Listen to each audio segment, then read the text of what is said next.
नमस्कार बच्चों, ऑनलाइन कक्षा में आप सभी का स्वागत और अभिनंदन। मैं श्रीमती अंजू गुप्ता, सह आचार्य हिंदी, SPC GCA, आप सभी को हिंदी साहित्य MA उत्तरार्ध पंचम प्रश्न पत्र साहित्यिक निबंध पढ़ाऊंगी। इसका पाठ्यक्रम, इस प्रश्न पत्र का जो पाठ्यक्रम है वो आपके पटल पर आपको उपस्थित दिखाई दे रहा है। आप देख सकते हैं कि इसमें शीर्षक दिया गया है निबंध, और किसी भी साहित्यिक विषय पर जो आपने प्रथम वर्ष से लेकर तृतीय वर्ष तक और MA पूर्वार्ध में और अब MA उत्तरार्ध में जितना भी साहित्य पढ़ा है, उस सभी में से 100 नंबर का आपकी अंक योजना इसकी 100 है। 100 नंबर का केवल एक निबंध आपको लिखना है। यह अंक योजना निर्धारित है। आपको लग सकता है कि 100 नंबर का एक निबंध केवल एक ही विषय पर निरंतर एक निश्चित 2.5-3 घंटे की अवधि तक लिखना आपको कुछ विस्मय में डाल सकता है। ऐसी कोई बात नहीं है बच्चों। यह बहुत विशिष्ट पेपर है, प्रश्न पत्र है।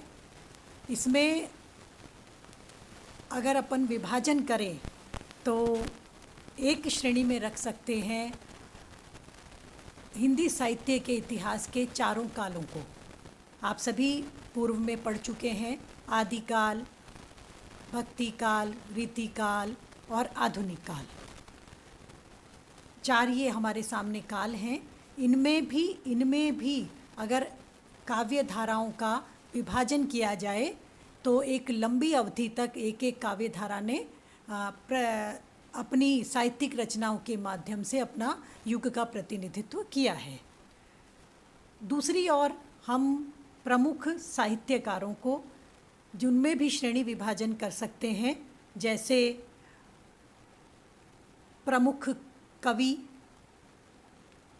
प्रमुख गद्य लेखक, प्रमुख निबंधकार इत्यादि अनेक विधाओं के माध्यम से भी हम उसका श्रेणी विभाजन कर सकते हैं।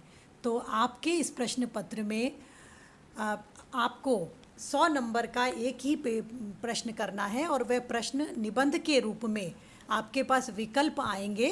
8, 9 या 10 निबंध आपके सामने होंगे आपके प्रश्न पत्र में। उनमें से जिसकी भी आपने बहुत अच्छे तैयारी कर रखी है, आप किसी एक टॉपिक को, एक किसी विषय पर अपना निबंध लिख सकते हैं।